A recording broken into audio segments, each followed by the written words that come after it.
हे नमस्कार दोस्तों, welcome back to our channel study in. जैसा कि आपको हेडलाइन दिख रही है, इजराइल ईरान कॉन्फ्लिक्ट 2025। आपको पता ही होगा कि रिसेंटली लास्ट नाइट यूएसए ने ईरान के जो न्यूक्लियर साइट्स हैं उसमें अपने बॉम्बिंग्स की है, काफ़ी खतरनाक बॉम्बिंग्स की है और कहा जा रहा है कि जो यूएसए है अब वो भी उतर गया है इस इजराइल और जो ईरान का कॉन्फ्लिक्ट चल रहा था। यूएसए कह रहा है कि USA is in war. Background जैसा कि आपको पता ही है कि टेंशन चल रहा था इजराइल और ईरान के बीच में, और ये काफ़ी डिकेड से चल रहा था। इजराइल नहीं चाह रहा था कि जो ईरान का जो न्यूक्लियर एम्बिशंस हैं वो सफल हो और ईरान एक न्यूक्लियर पावर बने। और ये सब देखते हुए जो प्रॉक्सी वॉर चल रहे थे, जो हमास है, हमास के थ्रू, और जो हुती रिबिलियंस है उसके थ्रू, ये प्रॉक्सी वॉर ईरान और इजराइल और रशिया के सॉरी यूएसए के बीच में चल रहा था। तो ये अब प्रॉक्सी वॉर है, ये बदल के एक फुल फ्लेज एक वॉर भी बोल सकते हैं, जो कि मिसाइल्स, एयर स्ट्राइक्स और बॉम्बिंग के थ्रू हो रहा है। तो ये जो पूरा कॉन्फ्लिक्ट है बढ़ता हुआ दिख रहा है। ये पूरा जो कॉन्फ्लिक्ट है रीजनल डोमिनेंस के लिए हो रहा है कि भाई किसका कंट्रोल होगा।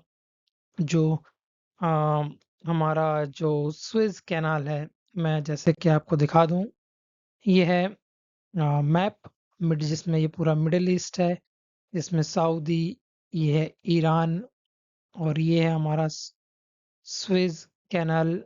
ये हो गया स्विस कैनाल, और ये हो गया स्टेट ऑफ हॉर्मुज। ये हो गया स्टेट ऑफ हॉर्मुज। तो ये जो पूरी लड़ाई है, पूरा जो रीजनल डोमिनेंस है, ट्रेड रूट्स हो गया, ऑयल हो गया, और इस जो मिडिल ईस्ट का जो पूरा रीजन है, इसमें जो पूरा रीजनल डोमिनेंस है, इसके लिए ये लड़ाई है। और बहुत से लोग इस लड़ाई को एक एज अ रिलीजन कन्फ्लिक्ट भी देखते हैं, बट इस लड़ाई को आप एक एज अ रिलीजन कन्फ्लिक्ट ना देख के एक as a economical financial conflict देखें और एक रीजनल डोमिनेंस देखें। ये जो लड़ाई है सब पैसे की लड़ाई है। लोग सोचते हैं कि नहीं, धर्म की लड़ाई है, इजरायली यहूदी हैं और ईरान के जो लोग हैं वो मुस्लिम हैं, इस्लाम को फॉलो करते हैं। तो ये लड़ाई पुरानी चली आ रही है, बोलते हैं कि ये धार्मिक लड़ाई है, बट ये लड़ाई धार्मिक लड़ाई नहीं है। और ये लड़ाई धार्मिक लड़ाई होती तो जैसे कि आपको पता ही है, ईरान एक मुस्लिम कंट्री है, सऊदी अरेबिया मुस्लिम कंट्री है, पाकिस्तान भी एक मुस्लिम कंट्री है, ओमान, कतर, ये सब मुस्लिम कंट्री, तो ये क्यों हेल्प करने के लिए नहीं आ रहे हैं ईरान की? अगर इतना ही लड़ाई है, धार्मिक लड़ाई है, तो कोई भी हेल्प करने नहीं आ रहा है, अकेला पड़ चुका है ईरान। रशिया हेल्प कर रहा है, बट बैक डोर हेल्प कर रहा है, सप्लाई कर रहा है, जो भी आर्म्स अम्यूनिशंस जो भी प्रोवाइड कर रहा हो, बट बैक डोर हेल्प कर रहा है, डायरेक्ट हेल्प नहीं कर रहा है रशिया भी ईरान की।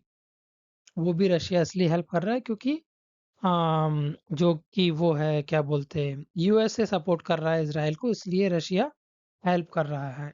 हाँ, और देखा जाए तो कोई भी मुस्लिम कंट्री हेल्प नहीं कर रही है। पाकिस्तान जो कि इतना लगा रहता है कि हम इस्लामिक देश हैं, इस्लाम को फॉलो करते हैं, तो क्यों नहीं आता ईरान को हेल्प करने के लिए? नहीं उतरेगा, पता है उसको, क्योंकि जो भी फायदा है, हाँ, पाकिस्तान को, वो यूएसए के थ्रू है, ना कि ईरान के थ्रू है।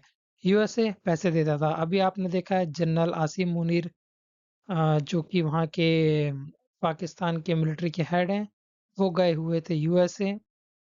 वहाँ जाके बात हुई, डोनाल्ड ट्रंप ने बोला होगा कि भाई हाँ, हम आपके एयर बेस यूज़ कर सकते हैं ईरान के लिए। तो जनरल आसिम मुनीर ने भी बोल दिया होगा हाँ यूज़ कर सकते हो, बट हमें इतना इतना ये पैसा चाहिए। तो मान गया होगा यूएसए। यूएसए के पास तो बहुत पैसे हैं और पाकिस्तान कंगाल पड़ा हुआ है। तो ये सब बातें हैं। और ईरान अब अटैक्स ईरान ने तेज कर दिया है इसराइल के ऊपर। अपनी जो मिसाइल्स, कहा जा रहा है कि 40 मिसाइल्स जो कि ईरान ने छोड़ी है इसके ऊपर, इसराइल के ऊपर after the attack of USA. तो ये अभी लास्ट नाइट हुआ था और यूएसए ने अटैक किया था। और जो ईरान है उन्होंने धमकी दी है कि जो स्टेट ऑफ हॉर्मुज़ है हम उसको ब्लॉक कर देंगे। तो जो चाइना है उसकी टेंशन भी बढ़ जाएगी, क्योंकि जो चाइना का 80% जो ऑयल आता है वो ईरान के थ्रू ही आता है, और ये रूट ब्लॉक हुआ तो बहुत ही मुश्किल बढ़ जाएगी यहाँ पे चाइना की। काफ़ी ज़्यादा स्ट्रेटेजिक इंटरेस्ट भी है यूएसए का। क्यों? क्योंकि वो प्रोटेक्ट करना चाहता है इसराइल को। इसराइल प्रोटेक्ट करेगा तो इसराइल एज अ बेस है यूएसए का मिडिल ईस्ट में। जो भी सुएज कैनाल है, सुएज कैनाल के बीच से गुजरता है, जो इसराइल के पास से इजरायली समुद्र द्वार है सुएज कैनाल का, जो कि जोड़ता है यूरोप को और ईस्ट को। Control over oil route and stability in the Gulf. अगर यूएसए रहेगा तो बोल रहा है अगर हम रहेंगे तो स्टेबिलिटी रहेगी मिडिल ईस्ट में और ऑयल रूट में पूरा कब्जा रहेगा। Countering Iran's global growing influence through proxies. आपको पता ही है लास्ट कुछ सालों में हूती रिबेलियंस, हमास और कुछ ईरान के मिलिशियाज हैं उसके थ्रू एक इन्फ्लुएंस बना के रखा है ईरान ने। तो ये सब को देखते हुए भी ईरान पे अटैक किया है यूएसए ने और इजराइल ने।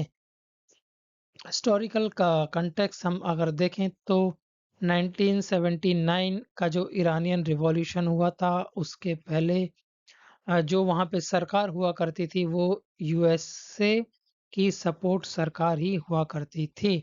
तो वो सरकार को हटाकर ईरान में रिवॉल्यूशन आया और खमैनी ने वहाँ के नए लीडर उभर के आए। So recent event USA bombed the Iran's nuclear site.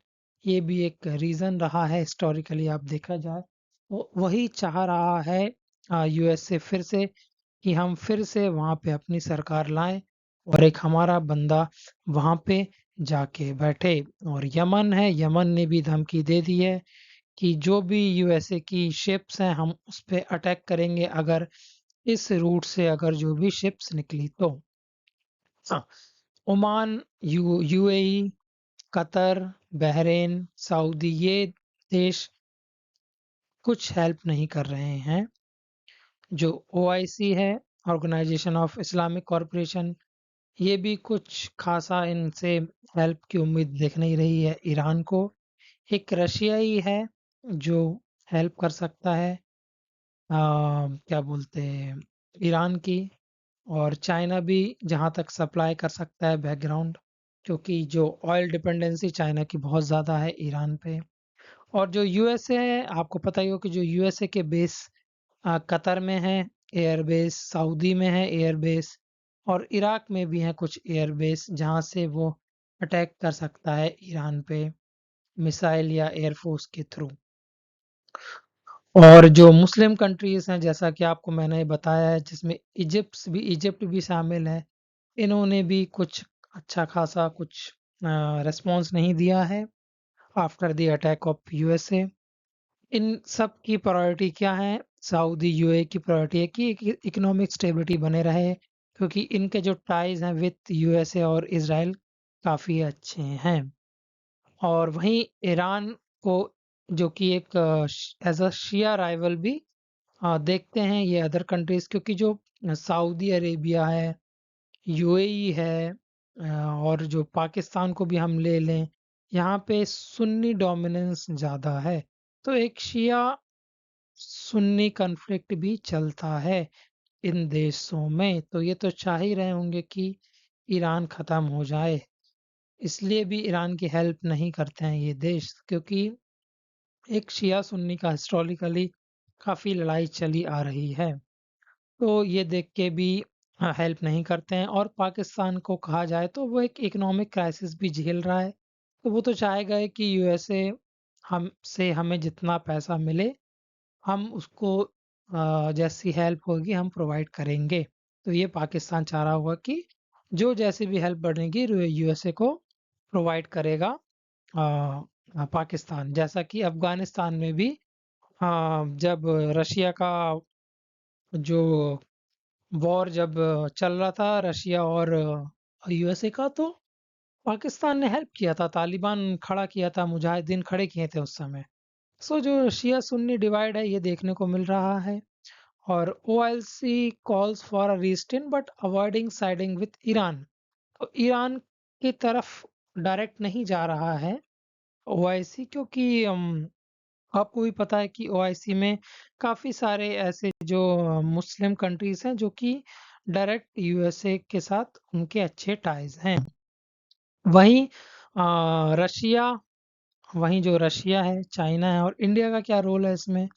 Russia support कर रहा है diplomatically, but wants to counter balance US influence. क्यों सपोर्ट कर रहा है? क्योंकि आपको पता ही है रशिया और यूएसए एक डायरेक्ट एनिमी है, तो रशिया कभी नहीं चाहेगा कि यूएसए का डोमिनेंस बढ़े इस एरिया में, इसलिए रशिया सपोर्ट कर रहा है।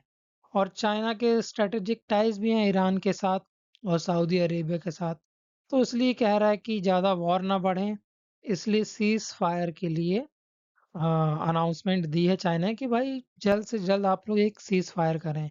ये भी इसलिए चाहता है सीज फायर करने, जैसा कि आपको मैंने बताया था कि ऑयल डिपेंडेंसी जो कि 80% है चाइना की, और इंडिया का स्टैंड न्यूट्रल रहा है। और इंडिया चाहता है कि एक न्यूट्रल और एक सीज फायर हो वहाँ पे, डायस्पोरा प्रोटेक्शन और एक ऑयल सिक्योरिटी भी है।